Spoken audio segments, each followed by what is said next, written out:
Cette déclaration, il n'y avait pas le rapport du COR. À tous ceux qui en sont partie prenante, puis à tous ceux qui regardent. C'est pas tout le temps qu'il y a ça, c'est des moments particuliers de la vie du pays. C'est une respiration qui rappelle la profondeur de la conscience sociale qui existe dans notre pays, l'attachement à une certaine idée de la République sociale. C'est tout ça qu'on voit là.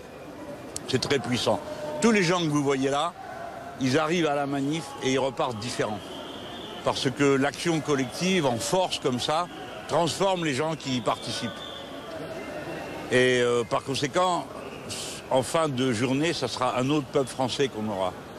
Et alors, M. Macron va avoir encore plus de mal à essayer de les enfumer, parce que ils auront gagné en confiance en soi, en lucidité, en compréhension.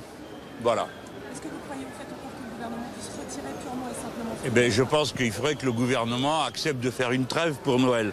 Il retirerait son projet, et puis les gens raisonnables discuteraient de ce qu'ils ont à discuter. Mais s'il retire le projet, ça serait un signe de volonté, de retour à une forme de normalité dans les rapports entre l'exécutif et le peuple français. Il n'y a que dans les dictatures que les chefs s'obstinent, s'enragent, tabassent les gens, comme ça a été le cas ce matin, là où se trouvait notre ami Coquerel, à un dépôt avec que des braves gens, une charge brutale, des gens se font tabasser, un jeune étudiant se fait casser le nez, les autres sont gazés. Enfin, mais qu'est-ce que c'est que ce genre de rapport? On n'est pas du bétail quand même. Et M. Macron s'entête, il va lui en cuire. Le mieux, ça serait qu'il fasse une trêve. Ça veut dire mettre temporairement le projet entre parenthèses et reprendre les négociations en janvier? Ils feront bien comme ils veulent, mais au moins ils commenceraient par ça, par faire la trêve et par montrer qu'on reste dans un rapport normal. Vous savez, un pays démocratique, c'est pas seulement un pays qui va à des élections avec des partis qui disent des choses différentes. Déjà, quand ils disent des choses différentes, c'est pas mal. Mais bon, c'est pas que ça la démocratie, c'est tout le reste. La manière de vivre, de respecter les gens, de prendre en compte quand s'exprime comme ça quelque chose d'aussi puissant, d'en tenir compte. C'est tout ça la démocratie. Et M. Macron, il en a une vision comme très étroite, très comptable, très froide. Il ne comprend pas tout ça. Il faut qu'il retire son projet parce qu'il n'a rien d'autre à faire. Il a déjà retiré le haut commissaire. Hein. Bon, franchement, il n'y a qu'à retirer le projet avec, parce que tout le monde comprend bien qu'il y a déjà une assise morale qui s'est effondrée avec le départ de M. Delevoye.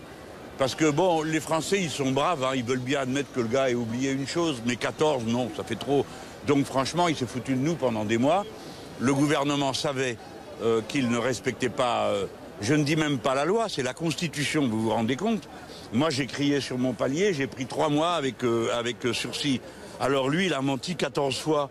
Hein, c'est grave quand même, avec toutes sortes de salaires et tout ça. Donc, si on reste attaché à l'idée qu'il y a une règle qui est commune à tous, voilà, il faut que le gouvernement en tire la leçon pour lui-même. Il doit retirer son projet. Monsieur Mélenchon, le calendrier est fixé. Le 22 janvier prochain, le projet sera sur la table du Conseil des ministres. C'est ce qu'ils disent. Hein? On en a connu d'autres avant. Il y avait aussi Juppé, il disait qu'il était droit dans ses bottes. Si vous voulez, c'est le propre d'un gouvernement qui s'obstine, d'espérer qu'il donne l'impression qu'il va y arriver juste parce qu'il s'obstine. Bon, mais tout ça, c'est parole verbale. Vous allez expliquer ça aux gens qu'il y a ici? Dites, alors, vous avez fait tout ça pour rien? C'est pas vrai, c'est pas possible. C'est plus fort que 95. Le niveau des mobilisations est plus fort qu'en 1995, ainsi que l'extension géographique dans la profondeur du pays et la variété des générations qui sont présentes un peu partout. J'ai eu des nouvelles de Marseille.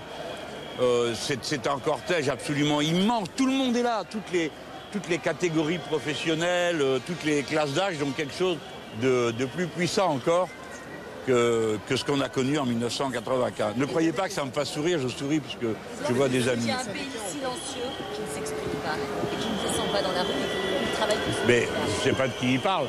Mais en général, ceux qui se taisent, c'est parce qu'ils n'ont rien à dire. Il faut aussi respecter leur droit au silence. Mais il faut aussi tenir compte des autres. C'est un peu, disons, un peu mesquin de sa part. Hein. Puis c'est un vieux truc, la majorité silencieuse, ça n'existe pas. En général, les Français, ils savent ce qu'ils veulent. Si le gouvernement ne retire pas ce projet, pardon? Ça fait des années que les syndicats n'ont pas défilé en France. Qu'est-ce que cela traduit, selon vous, de la société dans laquelle...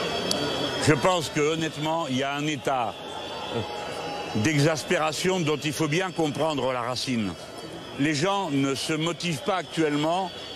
Ils ont compris plein de choses, hein, notamment la compréhension de la crise climatique leur a fait comprendre beaucoup de choses à l'intérêt général et tout. Mais là, en ce moment, c'est pas idéologique ce qui se passe. Hein.